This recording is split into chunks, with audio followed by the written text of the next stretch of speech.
all and welcome. You're watching a special broadcast with me, Shavins. And ladies and gentlemen, as India holds the G20 presidency at a time when the world faces multi-challenges, we'll be speaking to one union minister who's got a varied background. The very fact that he comes with a vast experience, which undoubtedly comes extremely helpful for a country like India. It's Union Minister Hardeep S Puri. Minister Puri, thank you very much for speaking to Republic TV. The plan initially was to begin with G20, but the decision that has now been taken by the centre with regards to the subsidy as far as LPG is concerned. Let me look at the political angle first, and then perhaps the changes that have essentially taken place. You've already heard about the kind of reactions that have come in, Minister Puri, with regards to the opposition parties training their guns, saying that it is because of the I.N.D.I.A alliances meetings that have taken place, the reason why your government has taken this decision of slashing the prices. Well, first of all, I want to thank you for having me on your show. You use the word challenges. I think in the English language, that's a mild term. I think in many ways you are facing, you meaning you and I and the globe, the world is facing some crises that we have been, by and large, been insulated from that in India is because the Honourable Prime Minister's leadership has been so focused and decisive that we are not facing the kind of chaos that many parts of the world are facing on account of the fuel crisis, the food crisis and the fertilizer crisis. Now, insofar as the articulations of the opposition are concerned, that the gas cylinder price has come down by 200 rupees, not because the Honourable Prime Minister as the Pratham Sevak wants to give a gift on the occasion of Onam or to his sisters on Raksha Bandhan, but because, you know, I full stop N full stop D. First of all, I think I want to compliment them for taking themselves seriously, okay? But if they take themselves seriously and really work out some terms of engagement and they become a credible opposition, because we need a credible opposition, make no mistakes. We need a credible opposition, but what we've got is you know, it's a cross between a circus and a carnival where nobody really seems to know what they stand for. My dear friend, the reduction in prices. First, let's look at the overall situation. Petrol and diesel prices, as long as I know, and my colleagues here will correct me, they have not increased for the last 2 years. Okay? And insofar as, or they've come down marginally, okay? Insofar as gas prices are there, they haven't also increased for a long time. Earlier there was a massive subsidization. Let me give you some basics. In 2014, we had 14 crore connection. In 2023, we've got about 32 crore connection. So an increase from 14 crores to 32 crores. In 2014, we did not have any Ujjwala scheme. So this scheme was introduced in 2016 and the initial idea was to give 8 crore beneficiaries. And who are these beneficiaries? Our sisters in what are normally called economically weaker section and below poverty line households, a gas cylinder and the entire paraphernalia which goes with it, the cooktop, the wires, the pipes, that cost 3,600. And they were allowed to draw n number of cylinders. Then during the pandemic, we gave 3 free cylinders to those beneficiaries. For some months now, we've been giving a 200 rupees direct payment into their accounts. Unke khate mein directly jata hai. Today, so we have 9 crore 60 lakh people drawing that subsidy for per cylinder. They're allowed to actually draw many more. But I think the average has gone up from 3 cylinders to 3.7. So this is a very far-sighted decision. They said it's a jumla because of election. Now wait a minute, elections are held here all the time. I mean, we have the world's largest democracy and one of the most vibrant one. At any given point of time, some election is coming. There were elections in Himachal Pradesh, there were elections in Karnataka, and the BJP vote share didn't go down. We may not have won it because under the current system of first past the post, I mean, there are other factors which may contribute to it. No, my answer is categorical. Let them not take themselves too seriously.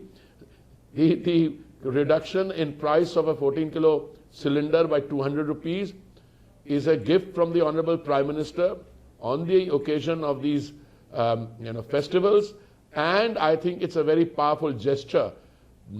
This is not just the only gesture. If you look at women's issues, we built 11 crore toilets. Who is the beneficiary of a toilet? The girl child.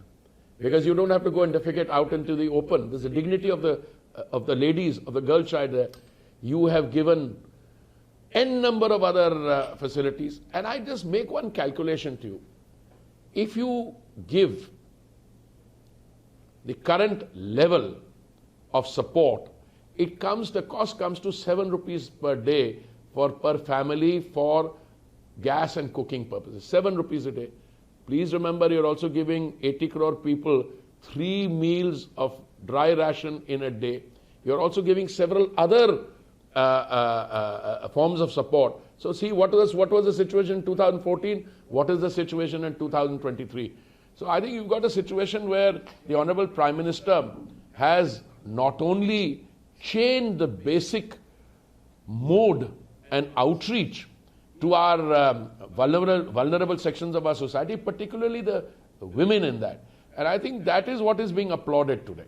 Mr. Puri, the counter to this argument has been that if you really look at the price back in 2014 and what is right now during this entire term, there has been a considerable increase. Second, with regards to the timing, once again the question that has been asked, which you rightly pointed out, elections are there around the corner. But the fact of the matter is that with regards to the crude prices, the reduction of it, how do you basically bring these two aspects together? Why not before, when the prices were different as far as world crude prices are concerned? Let me first tell you that when I just became a petroleum and natural gas minister, I actually had a study done about how international prices had fared from the time that the issue really came up in popular consciousness.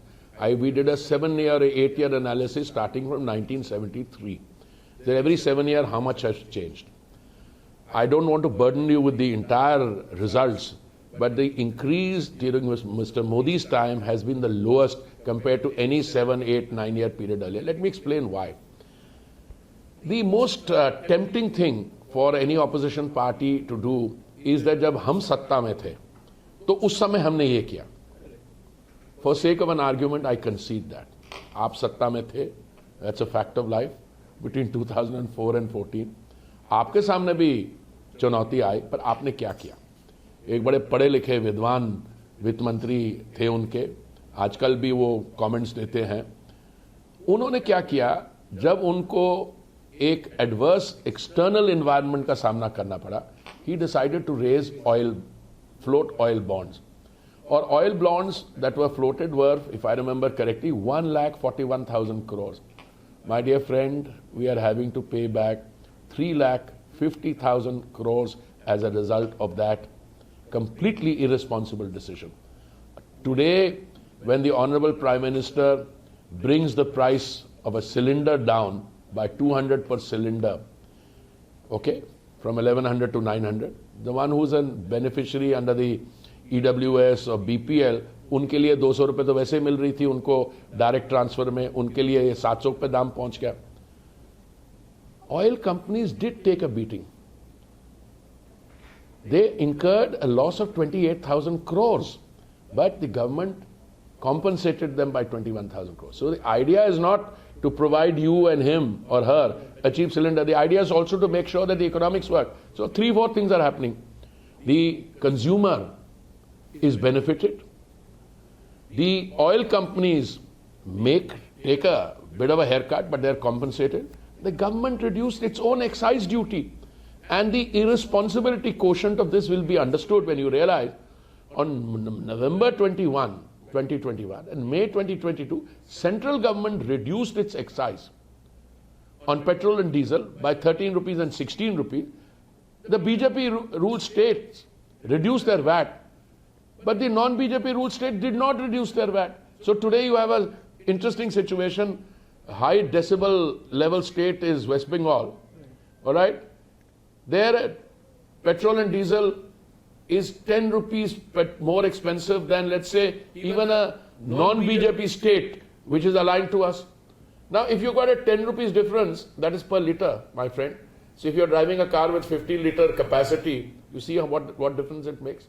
Equally, when we come to cylinders, people should realize that there are people who use not one cylinder, they're using 4 cylinder. So it's an 800 rupee saving, and that's an average. Some people are using 6 cylinders. Okay, the average comes to 3.7 because the consumption has gone up from 3 to 3.7. So I find the articulations of my distinguished colleagues and collaborators in the opposition entirely without merit. Would you also entirely without merit. Would you also say that what we are not taking into account is certain other factors, global factors, which actually determine the price of crude oil?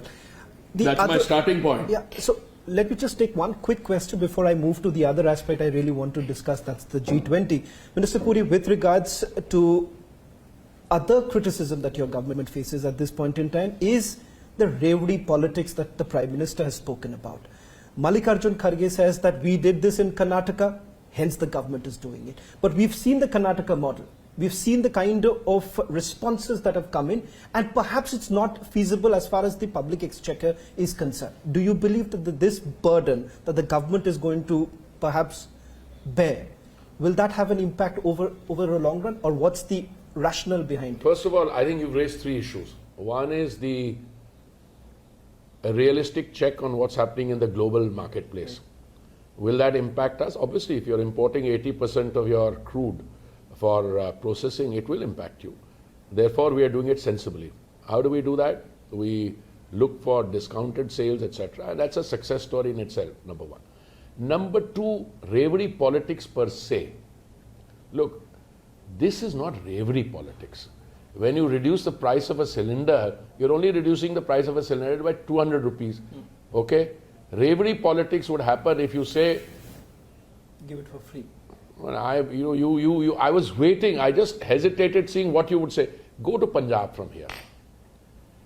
I have a feeling, I mean, I don't have a means of verifying it. Nobody pays an electricity bill there. Nobody. Because apne so many units, it's free. Yeah. So if you've got slightly more than that, you get 2 connections. That is a perfect recipe for bankruptcy of the state. And I think the Punjab model, if I may be allowed to, it's dignifying the model, but many other states have that. Large debt. 3,81,000 crore tha at the time of the election. God knows where it has gone up. But it's the irresponsible attitude after that. हाँ हम तो बांटेंगे रेवड़ी और हमें कमी पड़ेगी तो हम सेंटर पे आ जाएंगे. But that's not the kind of politics we are doing. Right. We are saying become responsible for your action. And the central government is not only responsible for its action, the central government is ensuring high rates of economic growth. The central government and the Prime Minister has ensured you move from the 10th position to the 5th largest and you go into the 3rd largest economy in the world. We are probably the only large economy which is growing like this. In many of the countries which are regarded as a bright spot, they're barely hovering above the point where it becomes quarter on quarter negative. That's a recession. I don't want to take names. There's a large economy in the world, $16 trillion, 2nd largest economy in the world. See what's happening there. Don't say what I'm happening, because I'm not saying I'm saying it. Open the Financial Times of London or anybody else. What the worry there is. So here, I mean, I can see nothing but absolute buoyancy. People are deciding where to go for their next holiday. If you go by our aeroplanes, they're chock-a-block full. Our hotels are doing very well. India is celebrating to welcome the G20 at summit level. Which part of the story do you want to pick up? This is a country full of confidence. So a 200 rupees gas cylinder is one small measure on a festival. So if I were in the opposition, I would say, aapko bhi Raksha Bandhan ki badhai ho, we welcome 200. They should be singing a different tune. But instead, they take themselves seriously. And they said, kyunki humne pichle apne I full stop, N full stop wali meeting mein ye kaha tha, isliye aapne reduce kar diya. Well, the Chief Minister of West Bengal says it's a direct impact of that meeting. But Minister Puri, let me now move on a little bit about the G20, which the entire globe is looking forward to, India particularly looking forward to, people looking forward to. But we are talking about a summit. The genesis of that summit was through a crisis. And look at where we stand today. The world today has a multi-fold crisis that we are looking at, be it food, fertilizer, fuel. Three very aspects that you've spoken at length about on various forums. Let me begin by asking you, what is it that the world can look forward to as far as India's presidency is concerned? What is it that we are offering them? See, I was a professional diplomat for 39 years. Then I worked in the international system. For want of a better term, I'll say I was an international think tanker. Okay, then another 6 years, 45 years. Okay. I have gone through an India which was much more hesitant. We always, when we speak on behalf of India, we want to sound positive, we want to portray the best. But what are we discussing here? It's a very different ball game. I reminded someone the other day in an interaction of this kind that the Honorable Shri Rajiv Gandhi, he decided along with other leaders of the developing world to set up a group called the Group of 15. What was the purpose of the Group of 15? This was 1989, right. 9th Non-Aligned Summit. To have a dialogue with the industrialized world. So they wanted to get a group to have a dialogue. Hey, wait a minute. Today, 1989 को छोड़ के अभी देखिए क्या है? Your Prime Minister is heading the G20. He goes and addresses the G7. He doesn't need the support of other developing countries. But the other sea change, what you are doing in India today, much of your achievements, and I can list them out. You know, what percentage of digital was part of the payments as a percentage of GDP in 2014? Little bit. How much is now? Massive. What are the other things you're doing? Some of your experimentation in urban, I mean, read the declaration of the Urban 20. I mean, they're looking at India as an ideas provider. Then you look at what you're going to be doing on biofuels. You look at what you're doing. The major difference is that India is succeeding today.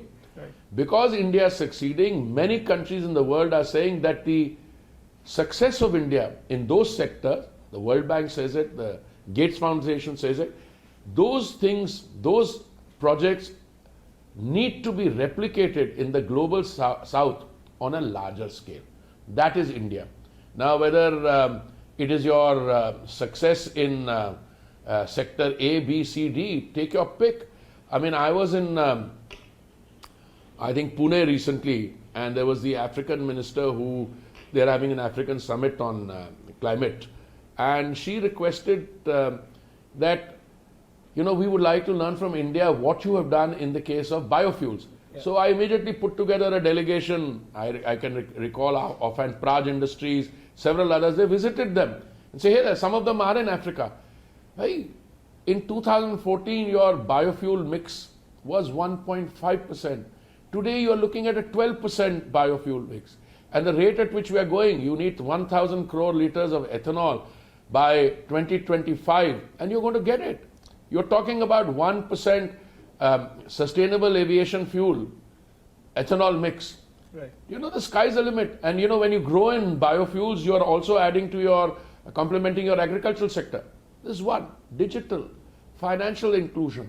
What you're doing in the case of, you know, SDG 5, women's empowerment. I mean, I can start listing it all. That is the India. I find one thing very interesting, Minister Puri, is the fact that when you were in Brazil and the biofuel blending that you essentially spoke about in the past also, the challenges you faced then of bringing it at that point in time to what you're bringing in right now. As I understand, you said that E85 vehicles have already been brought in. We are looking at one challenge which used to be only 20% to up to 85%. Do you believe this is the kind of model that we perhaps want to project and tell the world that a lot of it, what seemed to be absolutely impossible back then, even 2002, 2000, seems to be quite an achievement for India now? That's the difference that the Prime Minister brings. That's the difference between, I mean, in a simple put, Modi hai to mumkin hai. I mean, it's a fact. I mean, I tried everything. So much so that my friends in the press, including some of your senior colleagues, they used to say, when I used to come from Brazil on a holiday or on consultation, yeah, ethanol aa gaya. Because I was, because it struck me, I didn't know the ethanol story till I reached Brazil, frankly. Because I never served in Brazil, I never served in a country like that. It struck me that we have such a large agricultural sector. We have sunshine, we have, water, we can grow maize, we can grow sugarcane. And Brazil has this fantastic agri-economy, and they have this fantastic fuel economy. You can drive a car into a petrol bunk with a flexi-fuel engine and decide on that day, depending on the price, whether you want 50% or 55% petrol, 55% ethanol or 65% ethanol. Yesterday, but it's a chicken and egg. I had to deal when we were going up to this 10% blending. The SIAM, the Society of Indian Automobile Manufacturers, they turned around and said, "Nahi sir, a 20%. They were also reluctant. Everybody is comfortable when they are making money. It's a very comfortable ecosystem. So I decided to invite my Brazilian counterpart, and I told him, you bring your automobile manufacturers along in the delegation. Knowing fully well, same companies which are selling Toyota and Audi and Mercedes cars here are the ones also selling them in Brazil, and they're flexi fuel. Yesterday, Gadkari ji unveiled, a high improvement on that, something which will run on ethanol and electricity. It's unbelievable what is happening in the world. But it's a chicken and egg story. You will not have these manufacturers coming here till you are able to procure the ethanol. Up to 2014, we could only procure 1.5%. Today you're procuring, I think it was yesterday, but 11.7%. By 31st October, we have to make it 12%. और उसके बाद हमने 2025 तक, we have to make it pan-India 20%. By the way, we introduced an E20 or a fuel mixed 20% with ethanol. We introduced it in April this year. Do you know it's already retailing at 3,000 petrol bunks? This is between April and now, 3,000 petrol pumps are selling it. I just want to quickly look at one more challenge, and no one better than you to perhaps explain this to our viewers. When we talk about the G20 and the kind of talk that has happened in the Western world, in fact, I would like to quote one such. As far as the European Union is concerned, you have a high representative of foreign policy, Josep Borrell, who's given an interview to Western media, says that they are aware of what the Indian refineries are doing. They're buying large volumes of Russian crude oil before processing it into fuels for sale in Europe. They say that perhaps European Union needs to take cognizance of it and bring an end to this. Do you believe that these kind of talk that happen in multilateral forums, will that have any sort of impact? This is a very mild statement that Indian... First of all, let me set the empirical record straight. Indian refineries have been in existence for a very long period of time. Our current refining capacity is 252 million metric tons per annum. It's going to go up to 300 shortly, and then up to 400. The Honorable Prime Minister has even talked about 450 million metric tons per annum. What is the issue here? Buying Russian oil? When the issue first came up and Jaishankarji was going to the West, I happened to be asked what is the thing, and I told him on a telephone call, I said, you tell them, they ask you tell them that they buy more in one afternoon than I buy in a quarter. First of all, I don't buy, the companies buy, point one. Point two, it's entirely your decision where you want to buy the oil from. All right, it's entirely your decision whether you want to buy the refined product or not. By the way, the general impression is that they don't want us to buy Russian oil. That's a general impression. That's very far removed from reality. What they tell me personally is, please don't stop buying Russian oil. So I smile, I wink, so I said, why? The European Union or everybody. You know why? Because if I stop buying Russian oil, I'll have to buy more of the Middle East oil. And you know what will happen to the price then? Skyrocket. It'll not be stopping at 120, it'll go to 300. So I said, there is everybody in the game. How much is the degree of engagement between Europe and Russia? In what field? I don't want to go into it. Anybody can take cognizance of anything. I can also take cognizance of Eurocentric views. But let me tell you, how do their reactors run? Where do they buy the uranium from? I don't want to go into those details. It'll have a direct impact also. If it's some sort of what we always call perhaps in other challenges also, global, be it the global crisis in terms of climate change also, there also we see some sort of a hypocrisy that still exists, that we are expecting the developing world to respond. We do not have much time on that, Ambassador Puri, otherwise I would have taken that aspect also. But one very interesting thing I found out also is with regards to how we are being viewed vis-a-vis China.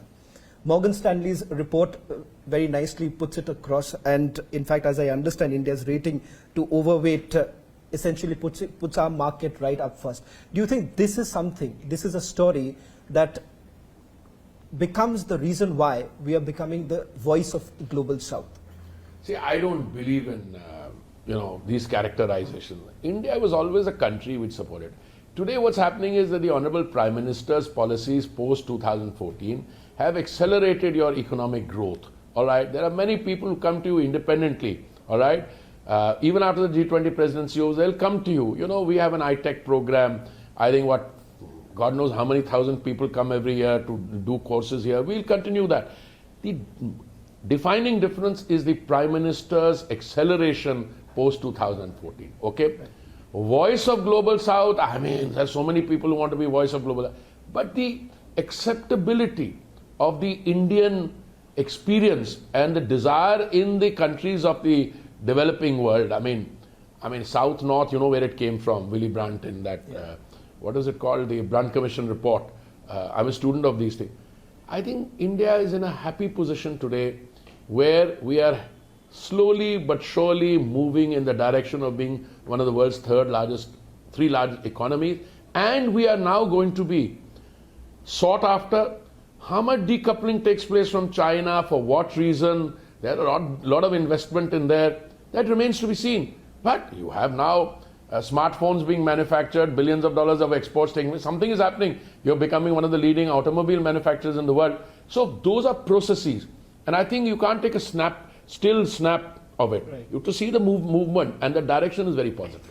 As a journalist, I keep meeting a lot of people. They keep asking me, and especially people out, hame kya milne wala hai? As far as G20 is concerned, what is it that you would like to tell as we end? What is it that we, for the layman, for the common man, what is it that tell me where the layman is. If the layman is in the... so for example, you are addressing someone on the street. No, but I want to know who he is. First of all, if the person I'm addressing is let's say, a hotelier, I will have one answer. Okay, if you're in the travel industry, I read a very interesting piece today. What has happened today is that if you're going to have 3 days of Delhi under restricted movement, our travel agents are enjoying themselves. Everybody's booking out. So tell me, this layman is a very common term. I'm also a layman. You are also a layman. All right? You're getting a lot of attention. Your channel is getting a lot of attention. Your channel gets attention. You increase your revenue, your salary will go up. So it's a question I would like to answer at a granular level. And next time that we meet, I will do it. Thank you very much, Minister Puri, for joining us on this special broadcast. It's always a pleasure to have Minister Puri with that kind of an experience. And I must say, in the course of the interview, first I introduced him as the minister, then as an ambassador, but that's the multiple hat that he wears. Thank you very much. Thank you.